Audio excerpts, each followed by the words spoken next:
অসমৰ চিনেমাগৃহলৈ আহি আছে এখন ভাল চিনেমা নাম হোৱাইট এংগল অসমৰ সংগীত জগতৰ সকলোৰে মৰমৰ জুবিন গাৰ্গ সুদক্ষ অভিনেতা তপন দাস একালৰ ভ্ৰাম্যমান জগতৰ চিৰসেউজ অভিনেতা ৰাজীৱ গোস্বামী কৌতুক অভিনেতা পবিত্ৰ বৰা অভিনেত্ৰী গীতাৱলী ৰাজকুমাৰীৰ লগতে কেইবাগৰাকীও নামী দামী অভিনেতা অভিনেত্ৰীৰ অভিনয়েৰে নিৰ্মাণ কৰা চিনেমা হোৱাইট এংগল অহা 22 মাৰ্চত অসমীয়া ছবিগৃহলৈ আহিব 1983 চনৰ অসম আন্দোলনৰ সময় পটভূমিত নিৰ্মাণ কৰা হোৱাইট এংগল প্ৰযোজনা কৰিছে যোৰহাটৰ দেৱজিৎ বৰাই আৰু পৰিচালনা কৰিছে জয়ন্ত নাথে কম বাজেটেৰে নিৰ্মাণ কৰা চিনেমাখনৰ প্ৰচাৰ দিশটো মন কৰিবলগীয়া লখিমপুৰ জিলাৰ পথালি পাহাৰৰ বগাই দত্ত নামৰ 70 ঊৰ্ধৰ এগৰাকী ব্যক্তিয়ে বেনাৰসমূহ প্ৰস্তুত কৰিছে বাঁহেৰে কোনো ধৰণৰ লোহা প্লাষ্টিক অথবা কাঠ ব্যৱহাৰ কৰাৰ বিপৰীতে কেৱল ভলুকা বাঁহ আৰু জাতি বাঁহৰ কাঠিৰে এদৰে নিৰ্মাণ কৰি গৈছে সংবাদ মাধ্যমক বগাই দত্তই কয় যে নিজৰ পুত্ৰ সদৃশ চিনেমাখনৰ প্ৰযোজক দেৱজিৎ বৰাক এদৰে বেনাৰসমূহ বনাই এক প্ৰকাৰ প্ৰচাৰ কৰাৰ দিশটোত সহযোগিতা তেওঁ আগবঢ়াইছে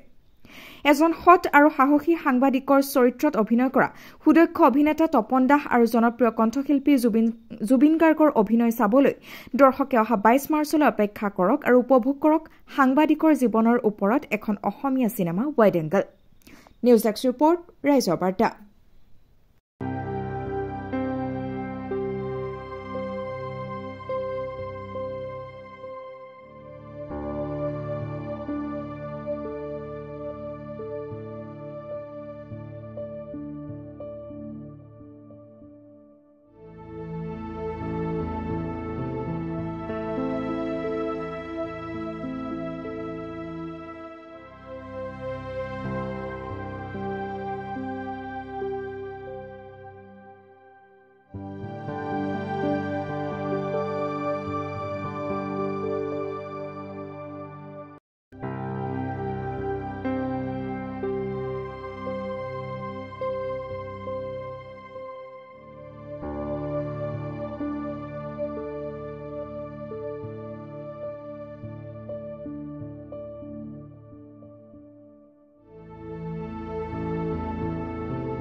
প্ৰথমে আপোনালোকক সকলোকে আপোনালোকৰ চেনেলৰ যোগেদি আমি অসমবাসীক জনাব বিচাৰিছোঁ যে আমাৰ এই হোৱাইট এংগল যিখন অসমীয়া বোলছবি এই অসমীয়া বোলছবি এতিয়া এই প্ৰযুক্তিবিদ্যাৰ সময়তো আমি কিয় আমি বাঁহ ব্যৱহাৰ কৰিছোঁ। আহি চাওক, আমি এই যি থলুৱা বাঁহেৰে আমি নিৰ্মিত এই বেনাৰ পোষ্টাৰখিনি যিখিনি আমি লগাইছোঁ, আজি আমি কোনো ধৰণৰ ষ্টীল, কোনো ধৰণৰ লোহা, কোনো ধৰণৰ কাঠ আমি ব্যৱহাৰ কৰা নাই। আমাৰ এটাই আমাৰ উদ্দেশ্য, আমাৰ থলুৱা মানুহখিনি, থলুৱা যিখিনি বাঁহ আমি ব্যৱহাৰ কৰি এই হোৱাইট এংগল চিনেমাখন আমি ৰাইজৰ মাজলৈ আগবঢ়াব বিচাৰিছোঁ। আৰু এই চিনেমাখন ক'ৰ পৰা ওলাইছে? এই চিনেমাখন আমাৰ যোৰহাটৰ পৰা ওলাইছে। প্ৰযোজক আমাৰ দেৱজ্যোতি বৰা আৰু পৰিচালক জয়ন্ত নাথ। কোনে কোনে অভিনয় কৰিছে? অভিনয়ৰ ক্ষেত্ৰত ক'বলৈ গ'লে আমাৰ তপন দাসৰ দুৰ্দান্ত অভিনয়, জুবিন গাৰ্গ আৰু গীতাৱলী ৰাজকুমাৰী, তেখেতসকলে সুন্দৰভাৱে অভিনয় কৰিছে। আৰু নপুৰণি শিল্পী যথেষ্টখিনি আছে, আপোনালোকক দেখিবলৈ পাব। আমি অসমবাসী ৰাইজক আমি এটাই অনুৰোধ জনাওঁ, এই হোৱাইট এংগল চিনেমাখন, এই ছবিখন আপোনালোকে চাওক। কিহৰ ওপৰত নিৰ্ভৰ কৰি তেওঁলোকে নিৰ্মাণ কৰিছে? কাহিনীটো 1983 চনৰ যি অসম আন্দোলন হৈছিল, এই অসম আন্দোলনৰ যি এজন সাংবাদিক, এজন সৎ সাহসী সাংবাদিকৰ যি জীৱন গাথাৰ ওপৰত তেখেতৰ যি ষ্টাফ ৰিপৰ্টাৰ, তেখেতৰ যি সাংবাদিকতা, সেই সাংবাদিকতাৰ ওপৰত এখন এই নিৰ্মাণ কৰিছে। আৰু সেই সময়ত 83 যি আন্দোলন হৈছিল, সেই আন্দোলনৰ সময়ত এই অসমত কেনেকুৱা হৈছিল, কি হৈছিল, সেই সকলোখিনিৰ ওপৰত এই হোৱাইট এংগল চিনেমাখন আমি প্ৰস্তুত কৰিছোঁ। আৰু অসমবাসী ৰাইজলৈ আমাৰ 22 মাৰ্চ 2024 তাৰিখে আমি এই অসমৰ সকলো চিত্ৰগৃহত আপোনালোকে উপভোগ কৰিবলৈ পাব।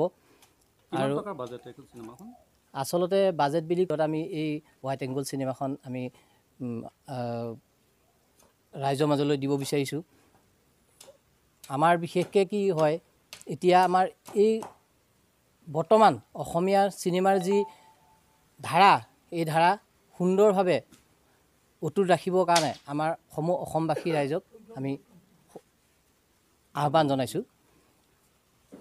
বাঁহেৰে নিৰ্মাণ কৰিছোঁ অসমীয়া জাতিৰ এটা স্মৃতি ৰক্ষাৰ কাৰণে। আৰু দেৱজিৎ বৰা মোৰ দ্বিতীয় সন্তানৰ নিচিনা, তাৰ এইখিনি মই চিনেমাখন চলিবৰ কাৰণে সহায় কৰি দিছোঁ। এইখিনি মই আপুনি মাননি লৈছে নেকি? একো লোৱা নাই, মই একো লোৱা নাই, মোৰ দ্বিতীয় সন্তান।